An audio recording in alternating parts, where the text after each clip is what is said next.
நான் இன்றைக்கி வந்து சமைக்க போகிறது வந்து மண் சட்டியில் மீன் குழம்பு. இப்போ நான் வந்து அதுக்காக 1 கிலோ சங்கரா மீன் எடுத்து நல்லா சுத்தம் பண்ணி வச்சுருக்கேன். இப்போ நம்ம வந்து 50 ml ஆயில் எடுத்துக்கிறோம்.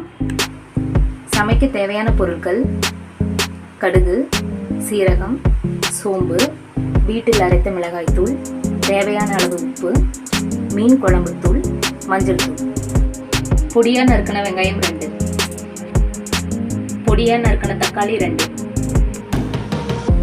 உரிச்சு சின்ன வெங்காயம் 2 கைப்பிடி, நறுக்கின தேங்காய் அரை மூடி, வெந்தயம் 1 டேபிள் ஸ்பூன், ஒரு லெமன் அளவுக்கு புளி, கருவேப்பிலை தேவையான அளவு. அரைக்கிறதுக்கு 3 தக்காளி வந்து கட் பண்ணி எடுத்துக்கிறோம்.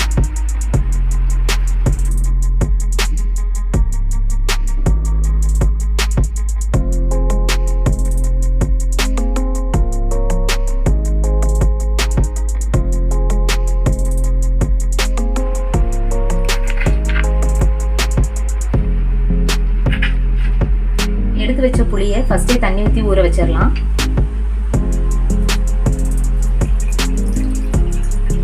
கட் பண்ணி வச்சிருக்கிற தக்காளியும் நறுக்குன தேங்காயும் 2ம் மிக்சியில் போட்டு பேஸ்ட் பண்ணி வச்சுக்கலாம்.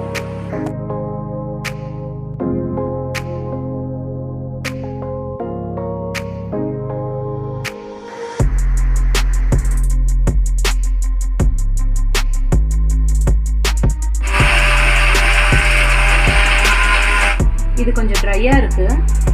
நம்மளுக்கு பேஸ்ட் மாதிரி வேணுன்றதுக்காக கொஞ்சம் தண்ணி ஆட் பண்ணிக்கலாம்.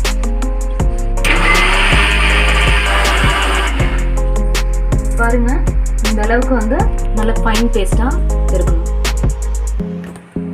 இப்போ தேங்காய் தக்காளி அரைச்சி வச்ச இந்த பேஸ்ட்டை ஒரு பவுலில் மாற்றிக்கலாம்.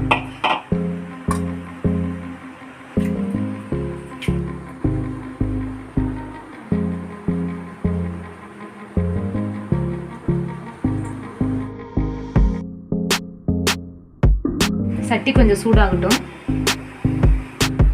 ஆயில் வந்து தேவையான அளவு. ஆயில் வந்து ஹீட் ஆகிடுச்சு. 1/2 டீஸ்பூன் வந்து கடுகு போட்டுக்கலாம்.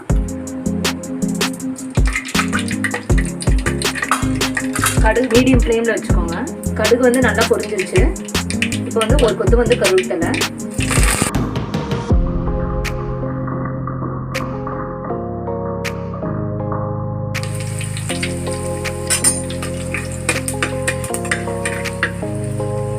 அடுத்தது பார்த்தீங்கன்னா 1 டேபிள் ஸ்பூன் வந்து சோம்பு, அதுவும் கொஞ்சம் நல்லா பொரியட்டும். இப்போ நல்லா சோம்பு பொரிஞ்சிருச்சு பாருங்க. இதுக்கப்புறம் வெந்தயம் 1 டேபிள் ஸ்பூன். அதிகமாக போட்டிங்கன்னா வெந்தயம் கசப்படுத்துரும். இது வந்து 2 பேர் சாப்பிட்ற அளவுக்கு வந்து செய்கிறோம். இப்போ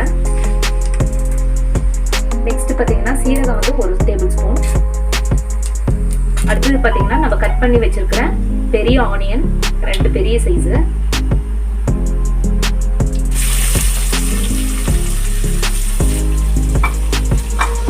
நல்லா கிளறி விட்டுக்கோங்க. வெங்காயம் வந்து கொஞ்சம் பொன்னிறமாக ஆகட்டும். ஃப்ளேம் வந்து ஒரு மீடியம் ஃப்ளேமில் வச்சுக்கோங்க. இப்போ பார்த்தீங்கன்னா பெரிய வெங்காயம் வந்து நல்லா பொன்னிறமாக வதங்கிடுச்சு. இதோட சின்ன வெங்காயமே சேர்த்திக்கிறோம்.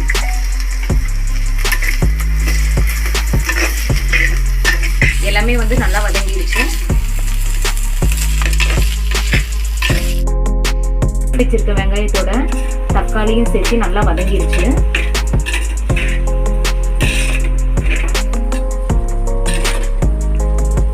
பாருங்க, நல்லா இப்படி தோல் வந்திருக்க பாருங்க.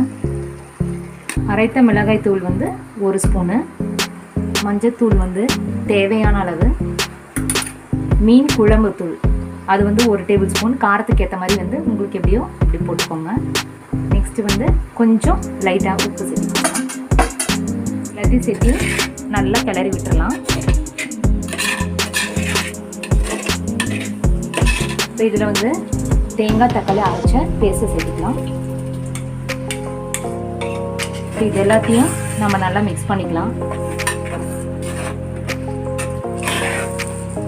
இப்போ இது வந்து ரொம்ப திக்காக இருக்குது. நம்ம குழம்பு பதத்துக்கு வேணும்னா இன்னும் கொஞ்சம் வந்து தண்ணி ஆட் பண்ணணும். தேவையான அளவு குழம்பு பதத்துக்கு நான் வச்சாச்சு. இப்போ கொஞ்சம் உப்பு சேர்த்துக்கலாம். உங்களுக்கு எவ்வளோ தேவையோ அதுக்கு தகுந்த மாதிரி சேர்த்துக்கலாம். இப்போ நம்ம நம்ம ஊற வச்ச புளியை வந்து கரைச்சி குழம்புல ஊற்றிக்கலாம். இனி வந்து இது குழம்பு வந்து ஒரு கொதி வந்த பிறகு நம்ம வந்து மீனை சேர்த்துக்கலாம்.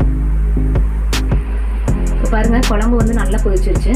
இப்போ நம்ம வந்து சுத்தம் பண்ணி வச்சிருக்க சங்கரா மீனை வந்து முழு மீனாக சேர்த்திக்கலாம். இதில்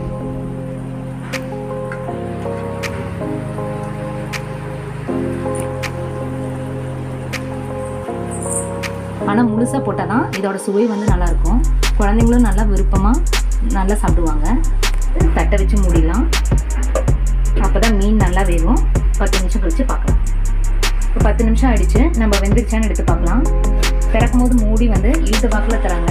இல்லைன்னா வந்து ஆவி மேலே பட்டு கையெல்லாம் இதாகிடும். பாருங்க, இந்த கண்ணு பாருங்க மேலே வந்த மாதிரி இருக்குது. இப்படி இருந்துச்சுன்னா வெந்துருச்சுன்னு அர்த்தம். மீன் நல்லா வெந்திருக்கு.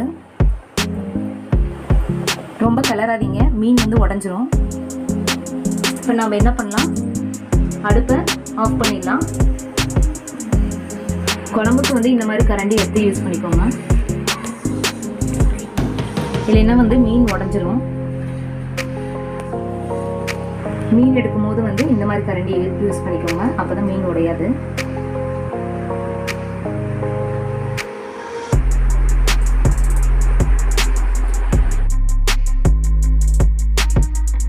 சுவையான சங்கரா மீன் குழம்பு ரெடி ஆயிடுச்சு. நீங்களும் இதை வீட்டில் ட்ரை பண்ணி பாருங்க. எங்களுக்கு சப்போர்ட் பண்ணுங்க. எங்க சேனலை சப்ஸ்கிரைப் பண்ணுங்க. இந்த வீடியோவை லைக் பண்ணுங்க. உங்களோட ஃப்ரெண்ட்ஸோட ஷேர் பண்ணுங்க.